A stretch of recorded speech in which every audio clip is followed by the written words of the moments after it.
இந்த நாளிலும் தேவனுடைய வார்த்தையை கொடுக்கும்படியாக தேவன் தந்த வாய்ப்பிற்காகவும் சபை போதகர் தந்த வாய்ப்பிற்காகவும் நான் மனதார நன்றி செலுத்துகிறேன். யார் தேவன்? Who's Jesus? யார் தேவன் என்ற கேள்வியை உங்கள் முன்பாக வைக்க விரும்புகிறேன். நமது தேவன் நம்மை நேசிக்க கூடியவராய் இருந்தார். நேசம் என்ற பெயரிலே இந்த உலகம் நம்மை ஏமாற்றலாம், நாம் நம்பின நபர்கள் நம்மை ஏமாற்றலாம். நேசம் என்ற பெயரிலே அநேகர் நமக்கு ஏமாற்றத்தை மட்டும் கண்கள் முன்பாக வைத்திருக்கலாம். ஆனால் உண்மையான நேசத்தை காண்பித்த ஒருவர் உண்டானால் அது தேவன் மாத்திரமே. ஒரு ஆமேன் சொல்லுவோமா? ஆமேன், ஹல்லேலூயா. தேவன் இந்த உலகத்திற்கு வந்து நமக்காக இந்த மனுக்குலத்திற்கு வந்து தானும் ஒரு மனிதனாகவே வாழ்ந்து கடைசி சொட்டு ரத்தம் வரைக்கும் நமக்காக அவர் சிந்திருக்கிறார். எத்தனை பேர் விசுவாசிக்கிறீங்க? ஆமேன், ஹல்லேலூயா. எதுக்காக அந்த ரத்தத்தை சிந்தினார்? உங்களையும் என்னையும் அவர் அதிகமாக நேசித்தபடியினாலே, உங்களையும் என்னையும் அவர் மீட்டெடுக்கும்படியாகவே அந்த ரத்தத்தை சிந்தினார். யோசிச்சு பாருங்க, யாராவது லாஸ்ட் டிராப் பிளட் வரைக்கும் நமக்காக கொடுக்க முடியுமா? கேரண்டி இருக்கா? ஆனால் நாம் ஏசப்பா என்னை நேசிங்க அப்படின்னு சொல்றதுக்கு முன்னாடியே நம்மை தாயின் கருவில் அவர் தேர்ந்தெடுத்து நம்மை அதிகமாய் நேசித்து நமக்காக அவர் கடைசி சொட்டு ரத்தம் வரைக்கும் சிந்திருக்கிறார். ஆமேன் சொல்லுங்க. ஆமேன், ஹல்லேலூயா. தேவன் இந்த உலகத்தில் வந்து வாழ்ந்த நாட்களிலே அவர் அதிக அன்பை காட்டினார். அநேக உபதேசங்களை அவர் நமக்கு சொல்லி கொடுத்தார். நிறைய உபதேசங்கள், பைபிள் ஃபுல்லா நிறைய டாக்ட்ரைன்ஸ் இருக்கு. அநேக காரியங்களை நமக்கு கற்றுக் கொடுத்திருக்கிறார். ஆண்டவர் நமக்கு ஒரு முன்மாதிரியாகவே இந்த மனுக்குலத்தில் அவர் வாழ்ந்திருக்கிறார். ஒரு ஆமேன் சொல்லுங்க. ஒருவேளை நம்ம பார்த்து வாழ்றதுக்கு ஒரு முன்மாதிரி இல்லைன்னா நம்மளால என்ன பண்ண முடியாது? வாழவே முடியாது. ஆண்டவர் ஒருத்தர் இந்த மனுக்குலத்துல வந்து ஒரு மனுஷனா நம்மளுக்கு வாழ்ந்து காண்பித்ததுனால தான் அவரை போல நேசிங்க, அவரை போல மன்னிங்க, அவரை போல மற்றவங்களோட இமோஷன்ஸை நீங்க ஹேண்டில் பண்ணுங்க அப்படின்னு சொல்றதுக்கு அவர் நல்ல ஒரு மாதிரியாக நமக்கு வாழ்ந்து காமித்தார். எத்தனை பேர் விசுவாசிக்கிறீங்க? ஒரு ஆமேன்னு சொல்லுங்க. ஒருவேளை அவர் மட்டும் நம்ம வாழ்க்கையில நம்மை வந்து சந்திக்காமல் போயிருந்தால் நமக்கு எப்படி வாழணும்னு கூட ஒரு ஐடியாவே இருந்திருக்காது. இந்த லைஃப் நம்ம எப்படி வாழணும் அப்படின்னு கூட நம்மளுக்கு ஒரு ஐடியாவே இருந்திருக்காது. அவர் நாம் வாழும் வண்ணமாக, நாம் வாழும்படியாக நமக்காகவே அவர் வாழ்ந்து காட்டியிருக்கிறார். ஒரு ஆமேன் சொல்லுங்க. ஆமேன், ஹல்லேலூயா, ஹல்லேலூயா. சந்தோஷமா இருக்கீங்களா? ஹல்லேலூயா சொல்லுங்க. ஆமேன், ஹல்லேலூயா. நாம் யாவரும் எடுத்து வாசிப்போம். மத்தேயு 23ஆம் அதிகாரம் 37ஆம் வசனம். யாவரும் சேர்ந்து வாசிப்போம். மத்தேயு 23ஆம் அதிகாரம் 37ஆம் வசனம். எருசலேமே எருசலேமே, சேர்ந்து வாசிப்போமா? எடுத்துட்டீங்களா எல்லாரும்? எருசலேமே எருசலேமே, தீர்க்கதரிசிகளை கொலை செய்து உன்னிடத்தில் அனுப்பப்பட்டவர்களை கல்லெறிகிறவளே, கோழி தன் குஞ்சுகளை தன் சிறகுகளின் கீழே கூட்டி சேர்த்து கொள்ளும் வண்ணமாக நான் எத்தனை தரமோ உன் பிள்ளைகளை கூட்டி சேர்த்து கொள்ள மனதாயிருந்தேனே, உங்களுக்கோ மனதில்லாமல் போயிற்றே. மீண்டுமாக ஒரு விசை வாசிப்போமா? அந்த கடைசி பகுதியை மட்டும். கோழி தன் குஞ்சுகளை தன் சிறகுகளின் கீழே கூட்டி சேர்த்து கொள்ளும் வண்ணமாக நான் எத்தனை தரமோ உன் பிள்ளைகளை கூட்டி சேர்த்து கொள்ள மனதாயிருந்தேனே, உங்களுக்கோ மனதில்லாமல் போயிற்றே. தேவன் இந்த வார்த்தையை கண்ணீரோடு சொல்லுகிறார். ஒரு pain, with lots of pain அவர் சொல்றார். நான் அந்த உலகத்துக்கு யாருக்காக வந்தேன்? உங்களுக்காக தான் வந்தேன், உங்களை நேசிக்க தான் வந்தேன், உங்களுக்கு வாழ்ந்து காட்டும்படியாக தான் வந்தேன், உங்களுக்கு ஒரு முன்மாதிரியாக தான் வந்தேன். ஆனா நான் உங்களை இத்தனை அதிகமாய் நேசித்த பின்பும் நீங்க என்ன பண்றீங்க? நீங்க என்னை ஏற்றுக்கொள்ள மனதில்லாமல் இருக்கிறீர்களே, மனதில்லாமல் போனீர்களே அப்படின்னு சொல்றார் ஆண்டவர். நானும் உங்களை ப்ரொடெக்ட் பண்றதுக்கு ரெடியா இருந்தேன். கோழி எப்படி தன்னுடைய குஞ்சுகளை அது பாதுகாக்குமோ அதே போல நான் என்னுடைய சிறகுகளை விரித்து உங்களை அணைக்கும்படியாக, உங்களை பாதுகாக்கும்படியாக, உங்களை மீட்டெடுக்கும்படியாக, உங்களை எல்லா சூழ்நிலைகளையும் நடத்தும்படியாக ஐ வாஸ் ரெடி.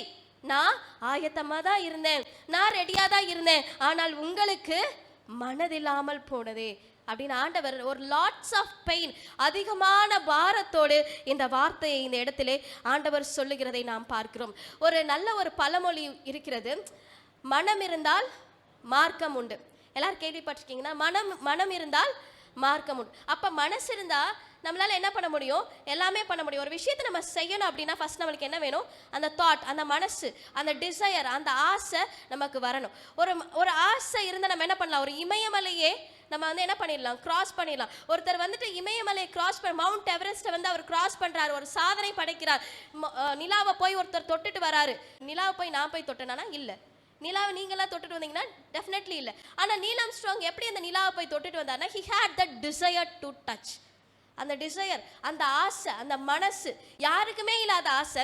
நிலா தானே, கீழே இருந்து அந்த பாரு நிலான்னு காட்டிக்கலாம் அப்படின்னு சொல்லிட்டு எல்லார போல அவர் நினைக்கல.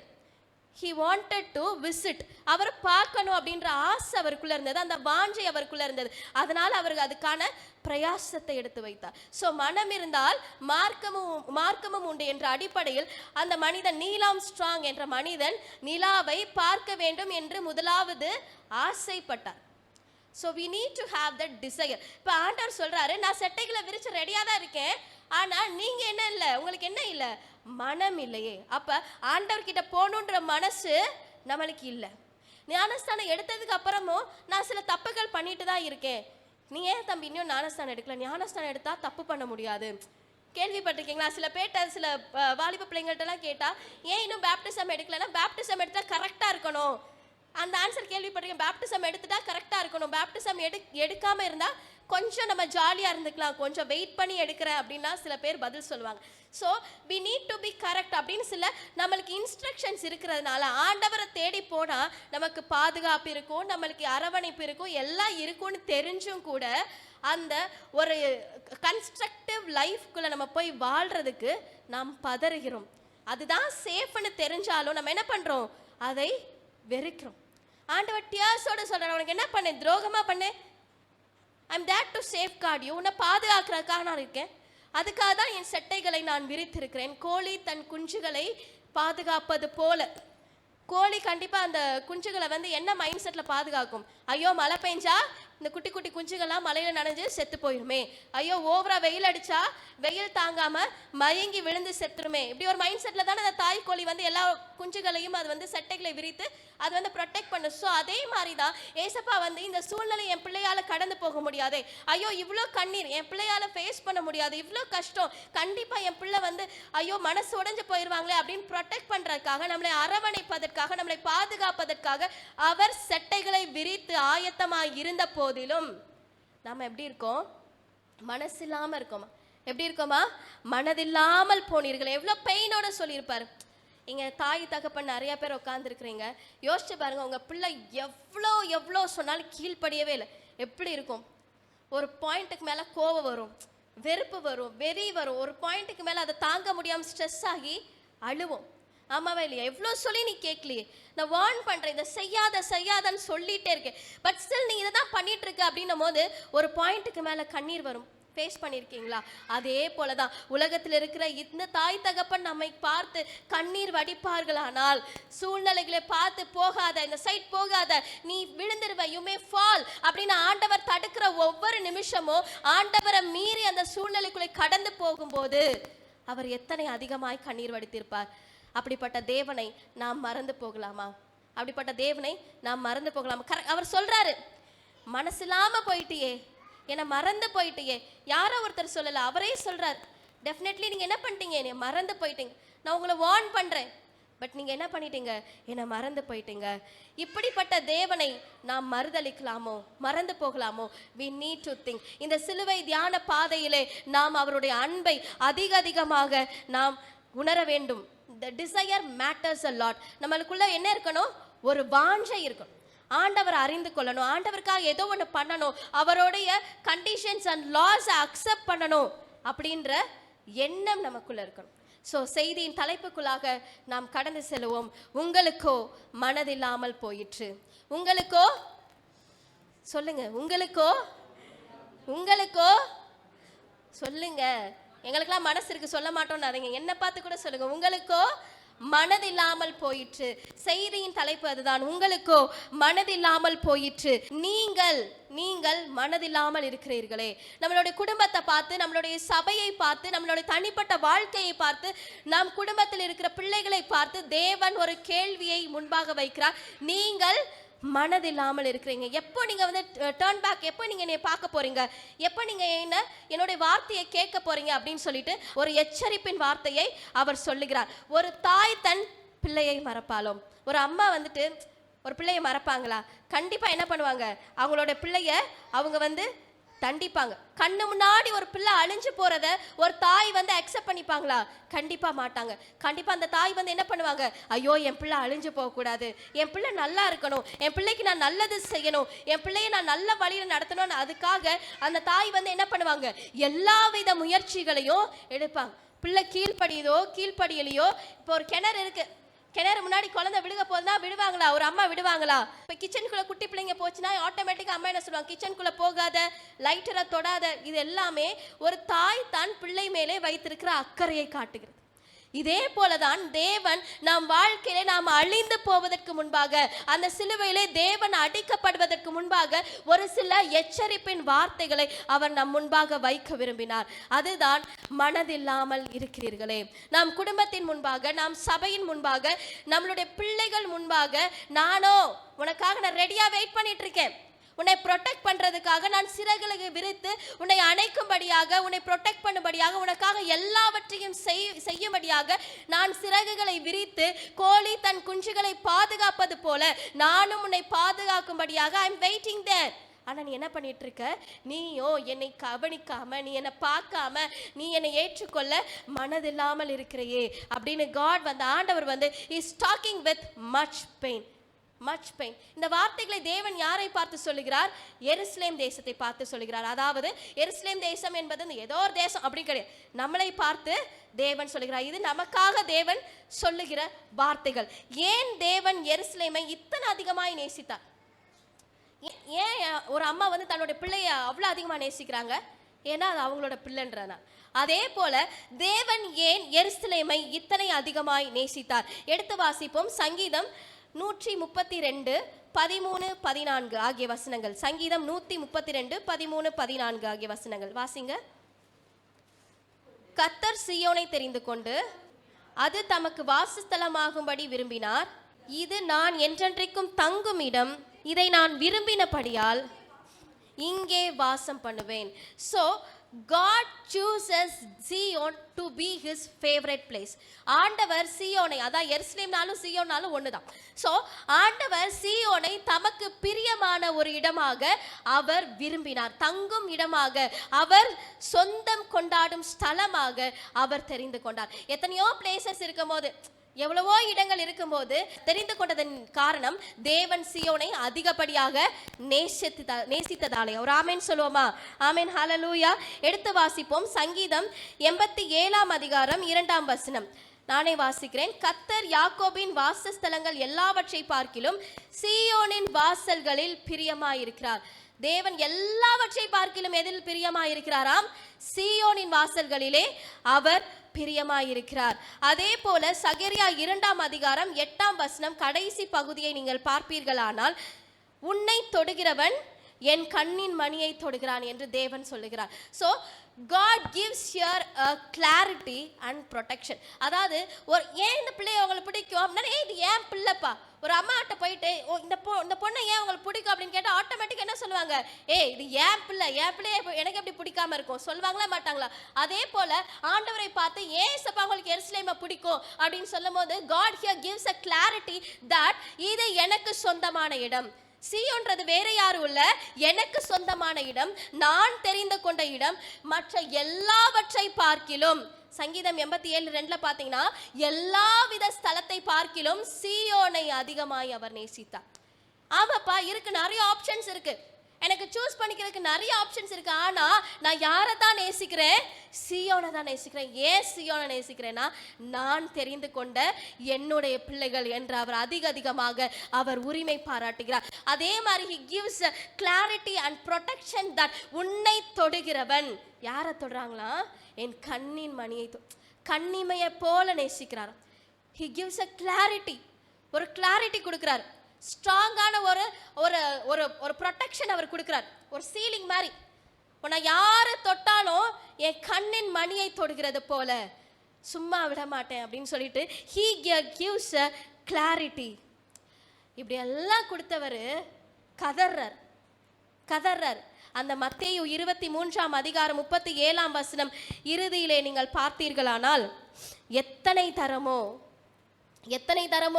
நான் என்ன பண்ணேன், உன்னை திருப்பி திருப்பி கூப்பிட்டேனே, எத்தனையோ டைம்ஸ் நான் உன்னை வந்து என்ன பண்ணேன், திருப்பி திருப்பி கூப்பிட்டு நீங்களோ மனதில்லாமல் இருக்கிறீர்களே, மனதில்லாமல் இருக்கிறீர்களே, வித் லாட்ஸ் ஆஃப் பெயின். நான் உன்னை என் பிள்ளைன்னு சொல்கிறேன், நீ எனக்கான பர்சன்னு சொல்கிறேன், உன்னை ப்ரொடெக்ட் பண்ணுறதுக்கு நான் இருக்கேன்னு சொல்கிறேன், உன் மேலே யாராவது கண்ணை வச்சா நான் சும்மா விட மாட்டேன்னு சொல்கிறேன். ஆனால் நீ என்னை அக்செப்ட் பண்ணிக்கிறதுக்கு ரெடியாலையே, மனமில்லாமல் இருக்கிறையே அப்படின்னு ஆண்டவர் கலங்குறாரு தன்னுடைய பிள்ளைகளை பார்த்து. யோசிச்சு பாருங்க, நமக்கு ரொம்ப பிடிச்சவங்க நம்மளை அவாய்ட் பண்ணிகிட்டே இருந்தால் நம்மளுக்கு எப்படி இருக்கும்? நம்ம ஒருத்தவங்கள ரொம்ப நேசிக்கிறோம், ரொம்ப ரொம்ப நேசிக்கிறோம், எய்தர் பீட் ஃப்ரெண்ட், அவங்க ஃப்ரெண்டாக இருக்கலாம், இல்லை ஹஸ்பண்டாக இருக்கலாம், இல்லை ஒய்ஃபாக இருக்கலாம், இல்லை நம்ம அம்மா அப்பாவாக இருக்கலாம், இல்லை நம்ம கூட பிறந்த தம்பி தங்கச்சி, ஹூஎவர் இட் இஸ், யாரை வேணால் எடுத்துகிட்டு போட்டோம், அவங்களுக்கு நீங்கள் என்ன பேர் வேணால் கொடுத்துக்கோங்க, ஓகே, என்ன ரிலேஷன்ஷிப் வேணால் கொடுத்துக்கோங்க. அப்படிப்பட்ட பர்சன் திடீர்னு அவங்களை அவாய்ட் பண்ணுறாங்க, எப்படி இருக்கும்னு நினச்சி பாருங்க. ஸோ ஒருத்தவங்க நம்மளை அப்படி வெறுக்கிறாங்க, நீங்கள் போயிட்டு ஏ ஹாய் அப்படின்னா இப்போ அப்படின்னு ஒரு மாதிரி ரியாக்ட் பண்ணால் எப்படி இருக்கும் யோசிச்சு பாருங்க. சேர்ந்து சாப்பிடலாமா அப்படின்னு சொல்லும்போது டிஃபன் பாக்ஸ் எடுத்துகிட்டு வேற எங்கேயா போனால் எப்படி இருக்கும் யோசிச்சு பாருங்க.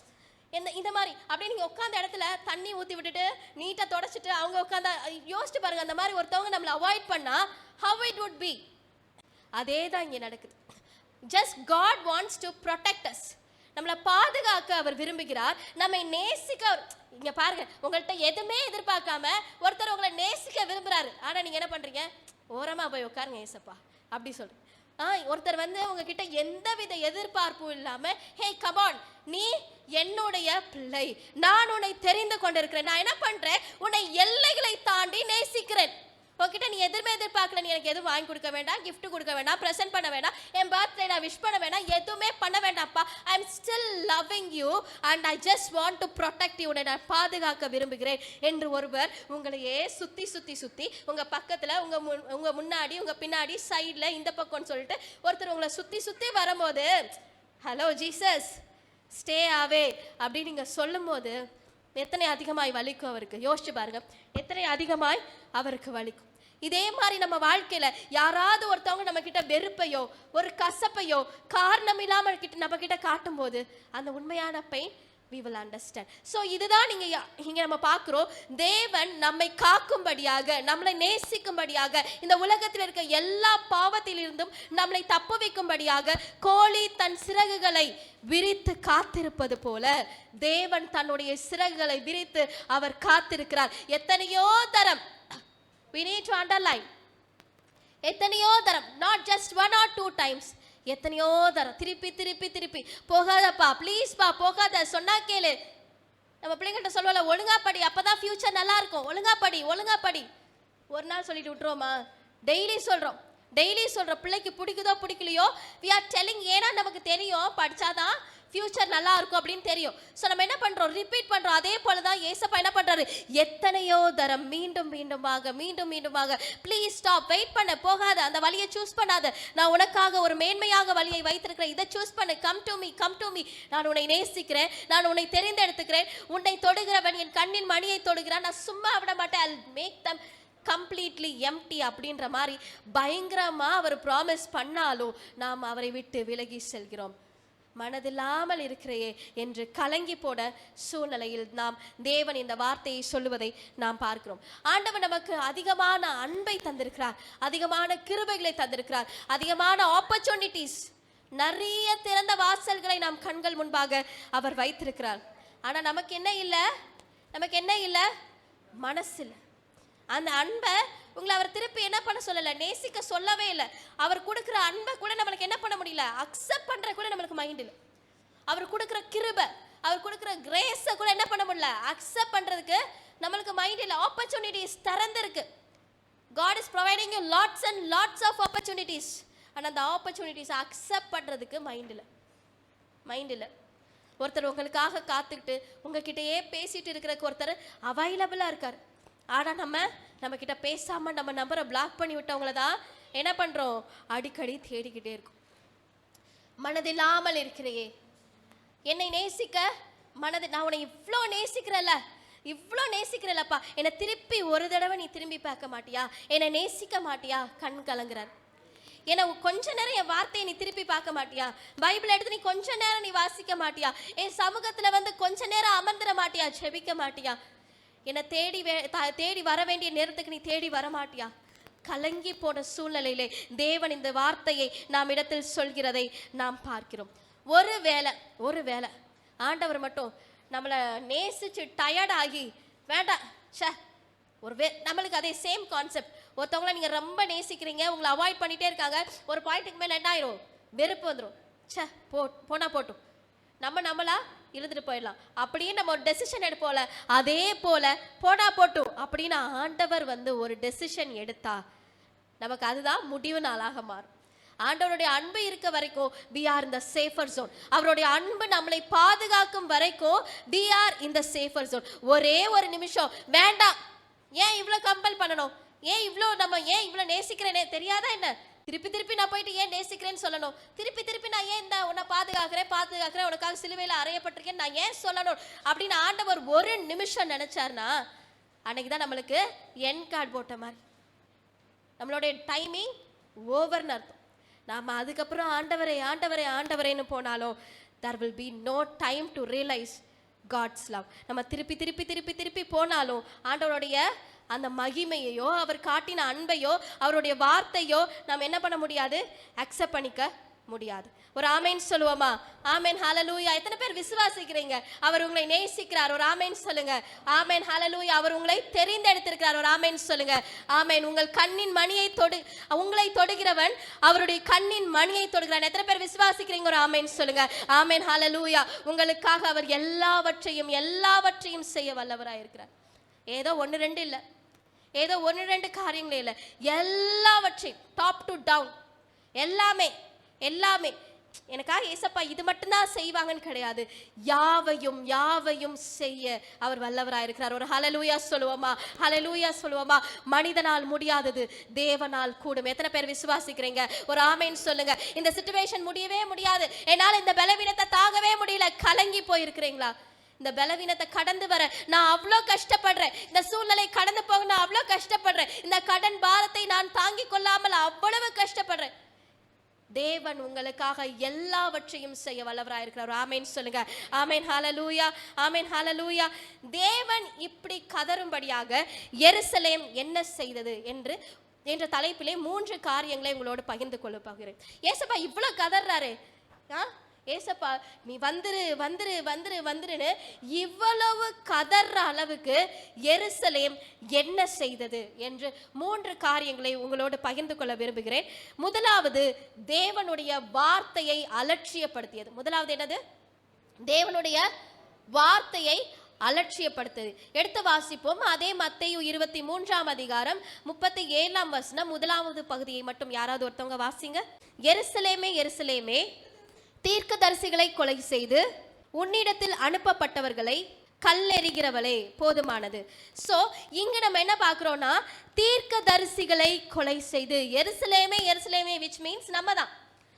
எருசலேமே அருமையான சகோதரரே சகோதரியே, தீர்க்கதரிசிகளை கொலை செய்து உன்னிடத்தில் அனுப்பப்பட்டவர்களை கல்லெறிகிறவளே. ஏசப்பா ஏன் இப்படி கதறாரு? மனம் திரும்பு, இங்க என்கிட்ட வா, நான் உன்னை நேசிச்சுட்டு தான் இருக்கேன், ஐம் ஏபிள் டு உன்னை நான் கழுவுறதுக்கு ரெடியா இருக்கேன். நீ செஞ்ச லிஸ்ட் ஆஃப் பாவங்கள் எல்லாத்தையுமே மறந்து போய் உன்னை மன்னிச்சு ஏத்துக்கிறதுக்கு ஐம் ரெடி, நீ வந்துருன்னு அவர் வார்னிங் கார்டு கொடுத்து கதறிக்கிட்டு இருக்காரு. ஏன் அப்படின்னா, எருசலேமே சகோதரனே சகோதரியே, நீங்கள் என்ன செய்து கொண்டிருக்கிறீர்கள்? தீர்க்கதரிசியை கொலை செய்து அவர்கள் அனுப்பப்பட்டவர்களை கல்லெறிகிறவளே, which means தீர்க்கதரிசிகளே அப்படின்னா ஆண்டவருடைய வார்த்தையை கொலை செய்து. ஆண்டவர் சம்டைம்ஸ் நம்மளுக்கு நிறைய வார்த்தைகளை கொடுக்கிறார், அது நம்ம என்ன பண்றோம்? we pick the best, நமக்கு தேவையானது மட்டும் எடுத்துக்கிறோம். ஆண்டவர் கொடுக்குற எல்லா வார்த்தைகளையும் நம்ம எடுத்துக்கிறோமா அப்படின்னா இல்ல. ஆண்டவர் சம்டைம்ஸ் நம்மளுக்கு எச்சரிப்பான வார்த்தைகளே அவர் தருகிறார். ஆனால் நம்ம என்ன பண்றோம்? சூஸ் த பெஸ்ட், இருக்கலே இது பெஸ்ட், உன்னை ஆசீர்வதிப்பேன் டபால்ல தூக்கிக்கிறது.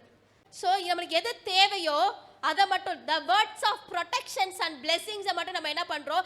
we pick from the Bible. நமக்கு தேவையானதை மட்டும் நம்ம என்ன பண்றோம்? நம்ம சாப்பிட்டுக்கிறோம். ஆனா ஹெல்தியான வேர்சஸ் பாவக்காய் என்ன பண்ணும்? கசக்கும், ஆனா உடம்புக்கு ரொம்ப ரொம்ப நல்லது. அதே போல இந்த வசனங்கள் சிலவை கசக்கதான் செய்யும், ஆனா அவை நம்முடைய ஆவிக்குரிய வாழ்க்கைக்கு அவை மிகவும் ஆரோக்கியமானவை. எத்தனை பேர் நம்புறீங்க? ஆமேன்னு சொல்லுங்க.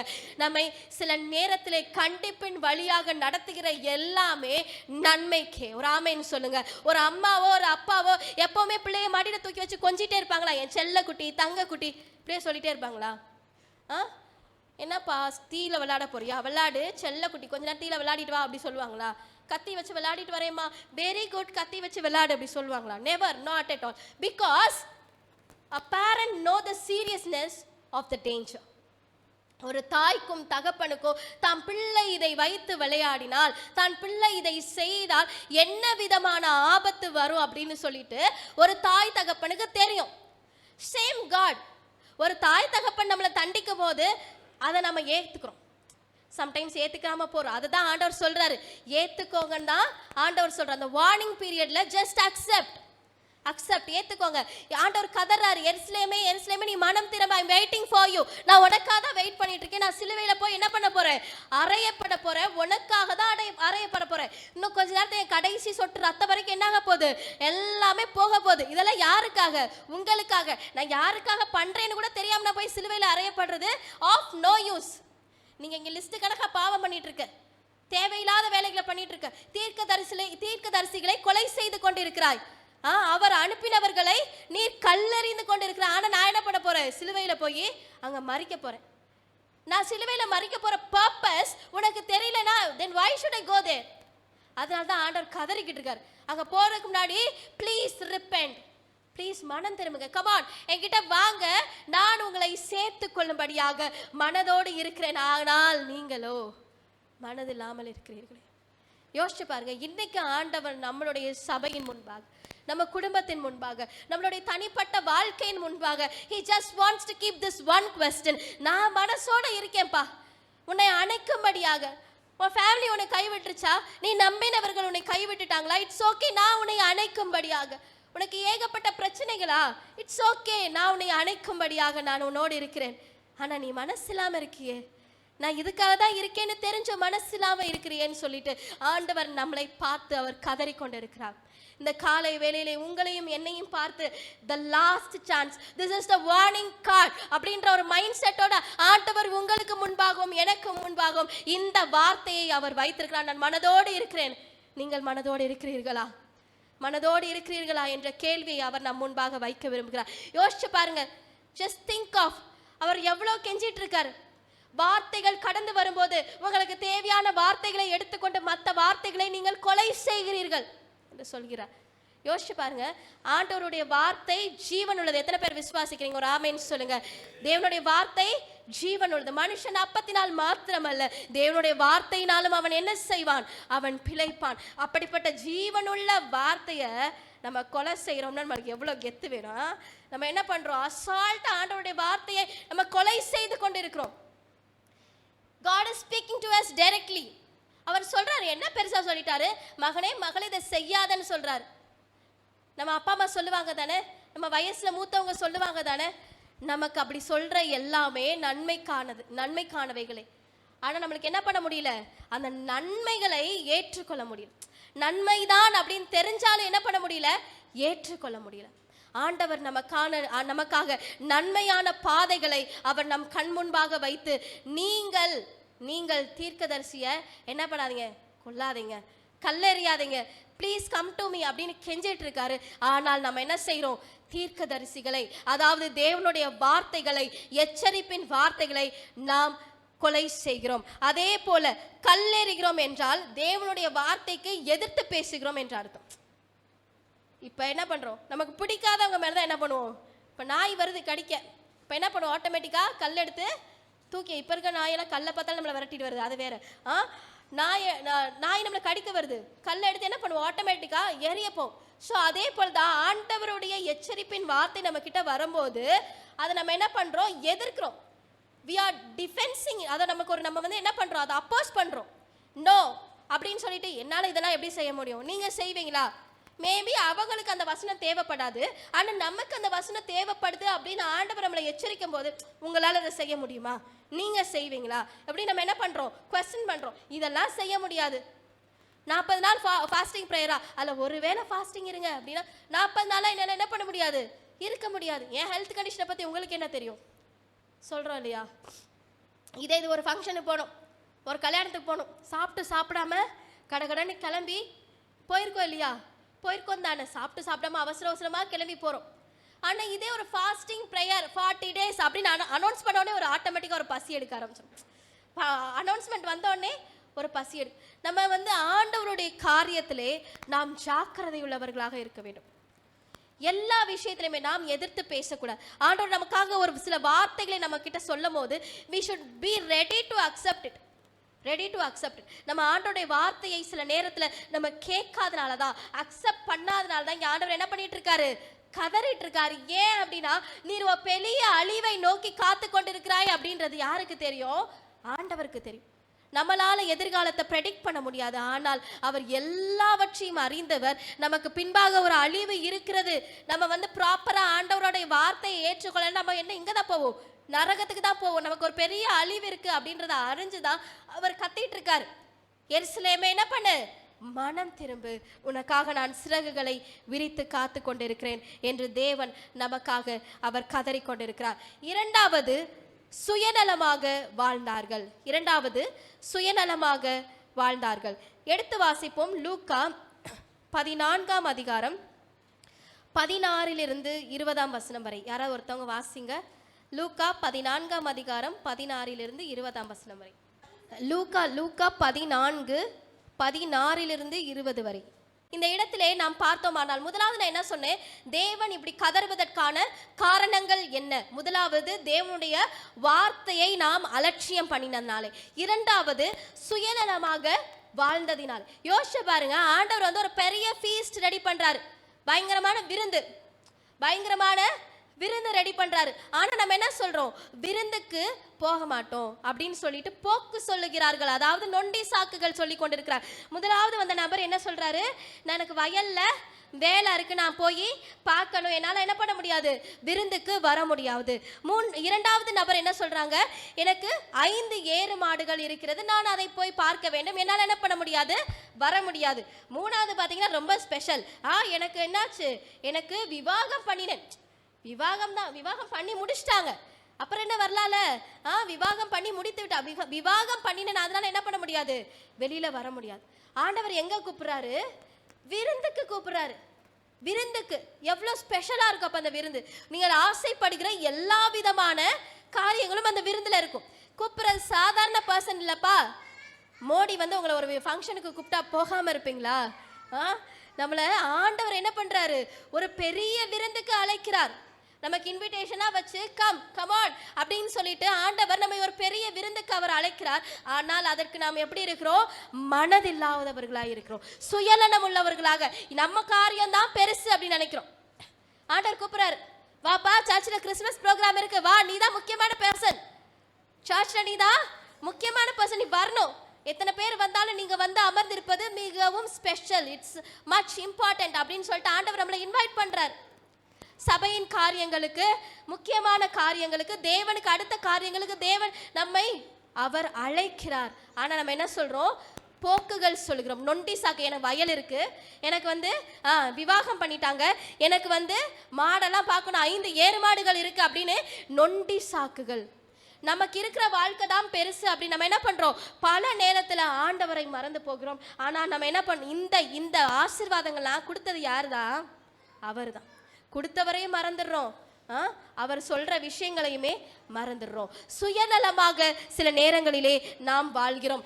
நம்ம வாங்க, பாஸ்டர் மூலமா ஆண்டவர் பேசுறார், வாங்க சர்ச்சுக்கு வாங்க, இந்த ப்ரேயர் மீட்டிங்க்கு வாங்க, இல்லை என்னால முடியாது அப்படின்னு நம்ம சில சமயங்களிலே நாம் சாக்குகளை சொல்லுகிறோம். எடுத்து வாசிப்போம். மத்தேயு 21 அதிகாரம் 12 13 வசனம். யாராவது ஒருத்தவங்க வாசிங்க. மத்தேயு 21 அதிகாரம் 12 13 வசனம். இயேசு தேவாலயத்தில் பிரவேசித்து, என்னுடைய வீடு ஜெப வீடு எனப்படும் என்று எழுதியிருக்கிறது, நீங்களோ அதை கல்லர் குகையாக்கினீர்கள் என்றார். ஸோ ஆண்டவர் என்ன பண்றாரு, நம்மை நேசிக்க அவர் ரெடியா இருக்காரு, அவருடைய வீட்டுக்கு நம்மளை அழைக்கிறார். ஆனால் நம்ம என்ன பண்றோம், அங்கேயும் போய் நம்ம சுயநலமாவே இருக்கிறோம். சரி இப்போ என்ன, உங்களுக்கு சர்ச்சுக்கு வரணும் அவ்வளோதானே. சர்ச்சுக்கு வந்தா சர்ச்சிலே வந்து உட்காந்துட்டு கவனிக்கிற மாதிரி கவனிக்கிறது, ஆனால் மண்டையில ஃபுல்லாக வீட்டுக்கு போய் என்ன குழம்பு வைக்கிறது, இந்த சிஸ்டர் கட்டியிருக்க சாரி ஒருவேளை இவ்வளோ ரேட்டாக இருக்குமோ இல்லை கம்மியாக இருக்குமோ, போகிறதுக்குள்ளேயும் அவங்கள விடாமல் பிடிச்சி கண்டிப்பாக கேட்டுறணும். கண்டிப்பாக எல்லாரோடைய மைண்டுக்குள்ளேயும் இந்த மாதிரி ஐயோ வீட்டில் அதை வச்சுட்டு வந்தோமே அது என்ன ஆச்சு தெரியல, இந்த மாதிரி பல காரியங்களை நம்ம மண்டையில் என்ன பண்ணுறோம் போட்டு சிந்திச்சுட்டே இருக்கும். நம்ம ஆலயத்துக்கு என்ன பர்பஸ்க்காக வருகிறோம், ஆண்டவர் விருந்துக்கு கூப்பிட்டது பெரிய ஆள், சீஃப் கெஸ்ட் கூப்பிட்டார். அப்பா அங்கே வரும்போது உங்கள் கான்சென்ட்ரேஷன் எங்கே இருக்கணும், சீஃப் கெஸ்ட் மேலே இருக்கும். கூப்பிட்டது சாதாரண ஆள் இல்லைப்பா, இந்த உலகத்தின் ராஜாதி ராஜா உங்களை அழைத்திருக்கும் போது நீங்கள் அவரை கவனிக்காம ஆலயத்தில் வந்து வேற ஏதோ ஒன்றை சிந்தித்து கொண்டிருப்பீர்கள், ஆனால் நீங்கள் சுயநலம் உள்ளவர்கள். What is the purpose for is calling? ஏன் அவர் நம்மை அழைத்திருக்கிறார்? உலகத்தில் எத்தனையோ பேர் இருக்காங்களே, அவங்கள போய் கூப்பிடலால, ஏன் என்ன ஸ்பெசிஃபிக்காக அவர் கூப்பிடுறார்? அவர் நம்மை தெரிந்தெடுத்ததினாலே, அவர் நம்மை நேசித்ததினாலே, உன்னை தொடுகிறவன் என் கண்ணின் மணியை தொடுகிறான் என்று அவர் உறுதி செய்ததினாலே நம்மை அவர் அழைக்கிறார். சட்டைகளை விரித்து நமக்காக காத்து கொண்டிருக்கிறார். ஆனால் நாமோ மனதில்லாமல் இருக்கிறோம். ஸோ நம்ம என்ன பண்ணுறோம், ஆண்டவரை ஆராதிக்க வருகிற நாம் ஆராதனையில் கவனம் செலுத்துகிறோமா அப்படின்னு நம்ம யோசிக்கணும். ஆனால் ஒருவேளை நாம் ஆராதனையில் கவனம் செலுத்த முடியாமல் அங்கே உட்கார்ந்து வேற ஏதோ ஒன்று நம்ம யோசிச்சுட்டு இருக்கோம்னா நாம் தேவ சமூகத்திலும் சுயநலம் உள்ளவர்கள். எத்தனை பேர் விசுவாசிக்கிறீங்க? ஒரு ஆமேன்னு சொல்லுங்க. நாம் சுயநலம் இல்லாதவர்கள் என்று நான் விசுவாசிக்கிறேன். ஒரு ஆமேன்னு சொல்லுவோமா? தேவன் நம்மளை அப்படி வைக்கல. உண்மையாகவே நம்ம சபையின் ஜனங்கள் எல்லாருமே தேவனுடைய காரியத்திலே நீங்கள் ஜாக்கிரதையாக இருக்கிறீர்கள் என்பதை நான் நம்புகிறேன். ஒரு ஆமேன்னு சொல்லுங்க. ஆமேன், ஹல்லேலூயா. தேவனுக்கு அடுத்த காரியங்களிலே நாம் ஜாக்கிரதையுள்ளவர்களாக இருக்கணும். We should not take God for granted. சாதாரண மனுஷன் மாதிரி ஆண்டவரை அலட்சியமாக எண்ணிடக்கூடாது. We should not take God for granted. ஒருவேளை அவரை மட்டும் நம்ம ஏமாத்துறோம்னு நினைச்சோம்னா defaultly we are cheating us. நாமளே ஏமாத்தி கொண்டு இருக்கோம். ஒருவேளை நம்ம ரொம்ப ஸ்மார்ட், too smart, ஆண்டவர் முன்னாடி never act too smart in front of God. ஆண்டவருடைய சமூகத்தில் நாம் அமர்ந்திருக்கும் போது நாம் அமர்ந்திருக்கிற இடம் இப்படிப்பட்ட இடம் என்பதை உணர்ந்து அமர்ந்திருப்போமே, ஆனால் அவருடைய அன்பை அதிகமாய் உணர்வோம். ஆமென் சொல்லுங்க. ஆமென், ஹல்லேலூயா, ஹல்லேலூயா. தேவன் எருசலேமை பார்த்து கதறினார். முதலாவது ரீசன் என்ன சொன்னேன்? ஏன் கதறினார்? தேவனுடைய வார்த்தையை அலட்சியம் பண்ணினதினாலே. இரண்டாவது என்ன சொன்னேன்? சுயநலமாக வாழ்ந்தார்கள், அதனால் தேவன் கதறினார். மூன்றாவதாக உலக மகிமையை தேடினார்கள். உலக மகிமையை அவர்கள் தேடினார்கள். எடுத்து வாசிப்போம். யோவான் 5ஆம் அதிகாரம் 44ஆம் வசனம். யோவான் 5ஆம் அதிகாரம் 44ஆம் வசனம். ஒருத்தவங்க வாசிங்க. தேவனாலே மாத்திரம் வருகிற மகிமையை தேடாமல் ஒருவரில் ஒருவர் மகிமையை ஏற்றுக்கொள்ளுகிற நீங்கள் எப்படி விசுவாசிப்பீர்கள்? ஆண்டவரை இங்க क्वेश्चन மார்க் வச்சிட்டார். என்னால வர மகிமையை நீ ஏற்றுக்கொள்ளாம நீ எல்லாரும் உன்னை மகிமைப்படுத்தணும்னு நினைக்கிறியே, நீ எப்படி விசுவாசிப்ப? ஆண்டவரை என்ன பண்ணிட்டாரு? ஒரு क्वेश्चन மார்க் வச்சிட்டார். பா, இந்த வேலை உனக்கு எப்படி வந்துச்சு? நான் நிறைய நாள் ப்ரேயர் பண்ணேன், எனக்கு ஆண்டவர் தந்தார் அப்படின்னு தேவன் தருகிற மகிமையை நீ விரும்பாம இந்த பிரதர் செம்ம, இந்த பிரதர் வந்துட்டு ஐடி கம்பெனியில் வேலை பார்க்கணுன்றதுக்காக ரொம்ப நாளாக என்ன பண்ணிட்டு இருக்காரு, ட்ரை பண்ணிட்டு இருக்காரு, செம்ம ஜீனியஸ், அவர் ட்ரை பண்ணிட்டு இருக்காரு, நிறைய எக்ஸாமினேஷன்ஸ் எழுதிட்டு இருக்காரு, இவர் வேற லெவல் அப்படின்னு உலகம் தருகிற மகிமையை, மேன்மையை, அந்த வேர்ல்ட்லி ஃபேம், அந்த பெருமையை நீங்கள் நாடுவீர்களானால் நீங்கள் தேவனை எப்படி விசுவாசிப்பீர்கள்? உங்களுக்காக அதிசயங்களையும் அற்புதங்களையும் இயற்கைக்கு அப்பாற்பட்ட காரியங்களை செய்கிறவரை நீங்கள் எப்படி விசுவாசிப்பீர்கள் என்று தேவன் நம்மை பார்த்து சொல்லுகிறார். எடுத்து வாசிப்போம். யோவான் 12ஆம் அதிகாரம் 42ஆம் 43ஆம் வசனம். எடுத்து வாசிப்போம். யோவான் 12 42 43ஆம் வசனம். யாராவது ஒருத்தவங்க வாசிங்க. அதிகாரிகளிலும் அநேகர் அவர்களிடத்தில் விசுவாசம் வைத்தார்கள். அப்படி இருந்தும் ஜெப ஆலயத்துக்கு புறம்பாக்கப்படாதபடி பரிசேயர் நிமித்தம் அதை அறிக்கை பண்ணாதிருந்தார்கள். அவர்கள் தேவனால் வருகிற மகிமையிலும் மனுஷரால் வருகிற மகிமையை அதிகமாய் விரும்பினார்கள். வசனம் தெளிவாக சொல்லுகிறது. அவங்க எல்லாரும் என்ன பண்ணாங்க? ஆண்டவரை அக்செப்ட் பண்ணிட்டாங்க. பை ஃபெய்த், பா இவர் தான்ப்பா ஆண்டவர், எனக்கா என்ன வேணா செய்வார்ப்பா, எனக்கு முடியாத காரியங்களையும் அவர் என்ன பண்ணுவாரு, பாசிபிளா மாத்துவாரு. God makes possible whatever seems to be impossible அப்படின்னு அவரை ஏத்துக்கிட்டாலும், அவரை அப்படியே அக்செப்ட் பண்ணிக்கிட்டாலும் வெளியில சொல்றதுக்கு என்ன பயம். வெளியில சொல்றதுக்கு ஐயோ சொன்னா என்ன பண்ணிடுவாங்க, தப்பா நினைச்சிருவாங்களோ அப்படின்னு என்னது பயம். வேலை பார்க்கிற இடங்களிலே, சொந்த பந்தங்கள் மத்தியிலே, நம்மை சுற்றி இருக்கிற பக்கத்து வீட்டுக்காரங்க கிட்ட நமக்கு அற்புதம் செய்து நம்மை இம்மட்டும் நடத்தி நம்மளை அதிசயமாய் வழி நடத்தி வருகிற ஆண்டவரை பற்றி சொல்வதற்கு பயம். உங்க ஃபெய்த் லெவல் எப்படி இருக்கு? எக்ஸஸா இருக்கு, பயங்கரமா இருக்கு ஃபெய்த் லெவல். அவர் எனக்காக வேற லெவல்ல செய்வார் தெரியுமா, எல்லாமே செய்வார். அவர் எனக்காக எல்லா அதிசயங்களையும் செய்வார், அற்புதங்களையும் செய்வார், நினைச்சே பார்க்க முடியாது அந்த அளவுக்கு செய்வார். அப்ப என்னாச்சு, அவரை பத்தி சொல்ல பயம். ஏன் அப்படின்னா தேவன் தருகிற மகிமையை அவர்கள் நாடுவதை பார்க்கிலும் அவர்கள் மனிதரால் வருகிற மகிமையை நாடுகிறார்கள். எங்க இயேசுப்பா பத்தி சொன்னா தப்பா பேசிடுவாங்களோ, ஓஹோ இவங்களா அந்த அல்லேலூயா கூட்டம் தானே, ஓ இவங்களா இந்த தேவனை கும்பிட்டு ஒரு நன்மை நடக்கலப்பா, சும்மா போய் சர்ச்சில் உட்காந்து ப்ரேயர் பண்ணிட்டு வருவாங்க, ஆனா அவங்க லைஃப்ல என்ன இல்லை, ஒரு மாற்றமே இல்லை, ஒரு இம்ப்ரூவ்மெண்ட்டே இல்லை, இருந்த வண்ணமாகவே அவர்கள் இருக்கிறார்கள் அப்படின்னு சொல்லிட்டு எல்லாரும் சொல்லிடுவாங்களோ, அவங்க சொல்லிடுவாங்களோ, இவங்க சொல்லிடுவாங்களோ, இவங்க நம்மளை அலட்சியமா பார்த்துருவாங்களோ அப்படின்னு சொல்லி நம்ம என்ன பண்றது இல்லை, நாம் நம்பின தெய்வத்தை நம்ம என்ன பண்றது இல்லை, மற்றவர்களிடத்திலே சொல்லுகிறதில்லை. ஏனென்றால் மனிதனுடைய மகிமையை நாம் நாடினபடினாலே. உங்க எல்லாருக்குமே தெரியும், வேற புதுசா ஒரு டெஸ்டிமனி சொல்லணும்னு அவசியம் இல்லை. பாஸ்டரோட வாழ்க்கையை பத்தி உங்க எல்லாருக்குமே தெரியும். தேவனை ஏற்றுக்கொண்டபடினாலே என்ன பண்ணிட்டாங்கன்னா அந்த ஊரை விட்டே அடிச்சு விரட்டிட்டாங்க. அவங்க இருந்த புன்னைக்காயல் அப்படின்ற இடத்துல அவங்களுக்கு ஒரு நல்ல சொந்த வீடு இருக்கு. தேவனை ஏத்துக்கிட்டாங்க அப்படின்ற ஒரே ஒரு ரீசனுக்காக என்ன பண்ணிட்டாங்க அப்படின்னா ஊரை விட்டே அடிச்சு. அப்ப யோசுவா ரொம்ப குட்டி பையன், நான் நினைக்கிறேன் 1.5 வயசு 2 வயசு இருக்குன்னு நினைக்கிறேன்.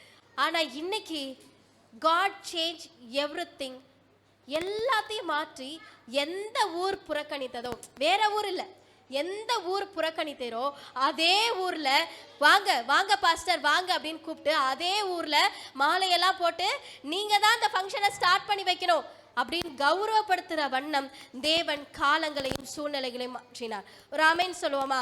ஆமேன், ஹல்லேலூயா. இதே போல தேவனை நாம் ஏற்றுக்கொள்ளும் போது we need to have that guts.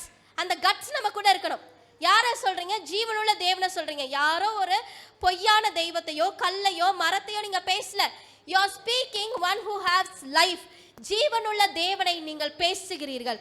நீங்கள் ஜீவன் அற்ற ஒன்றை பேசவில்லை. உங்களுக்கு ஜீவன் தந்த ஜீவனுள்ள தெய்வத்தை பற்றி நீங்கள் பேசும் பொழுது எத்தனை அதிக வைராக்கியமாக நீங்கள் இருக்க வேண்டும். சிந்தித்து பாருங்க. யாரை பத்தி பேசுறீங்க? யாரையோ பத்தி பேசுறோம். இவரை பத்தி பேசினா தப்பா நினைச்சிருவாங்களோ, ஐயோ ஹல்லேலூயா கூட்டம்னு சொல்லிடுவாங்களோ, ஐயோ இவங்க ஜோமணி இவங்க வாழ்க்கையில என்ன நன்மை?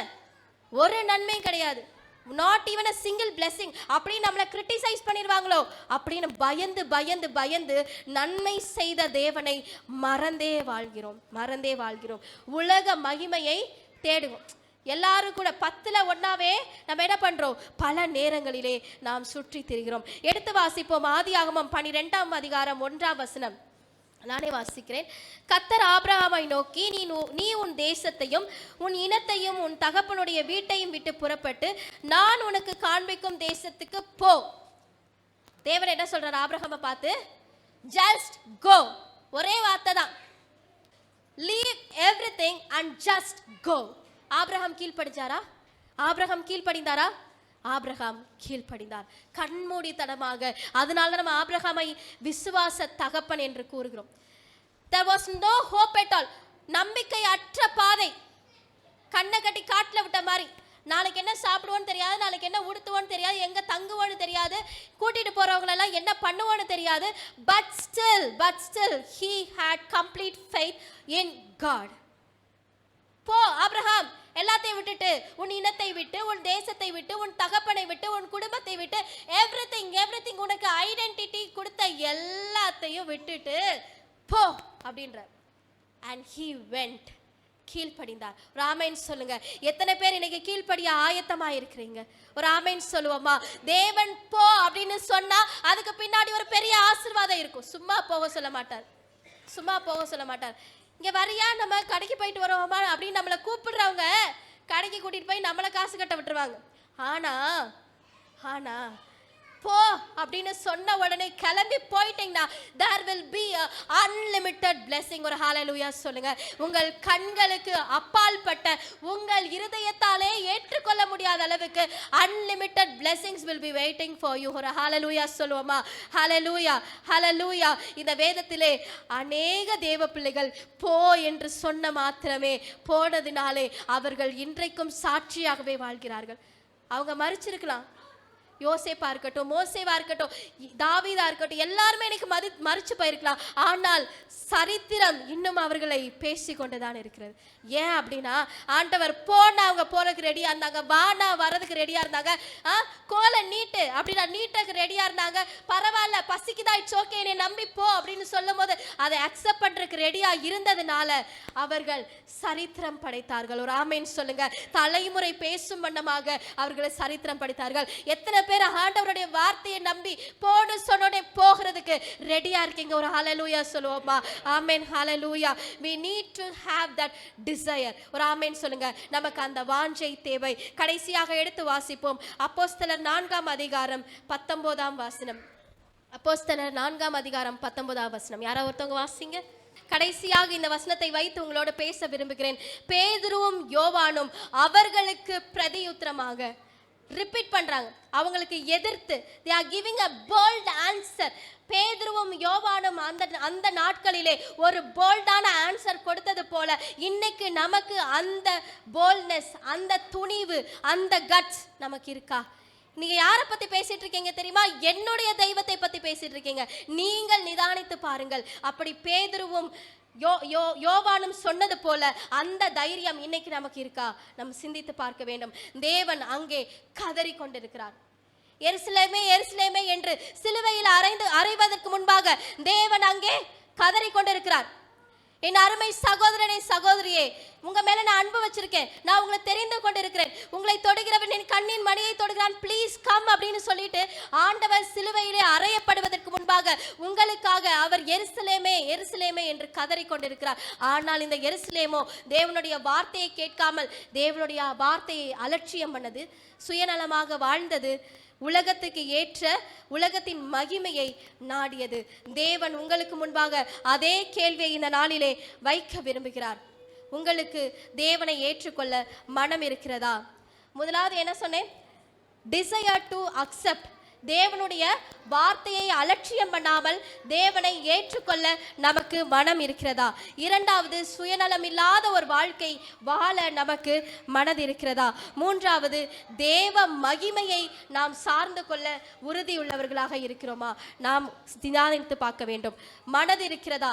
தேவன் கேட்கிறார் எத்தனையோ times, not one or two times, எத்தனையோ முறைகள் நான் உன்னிடத்திலே வந்து கெஞ்சி கதறிட்டு இருக்கேனே, உனக்கு மனசு இருக்கா? நான் மனதோடு இருக்கிறேன், ஆனால் நீயோ மனதில்லாமல் இருக்கிறாயே. அந்த மனதில்லாமல் இருக்கிற நமக்கு முன்பாக அவர் அந்த கேள்வியை வைக்க விரும்புகிறார்.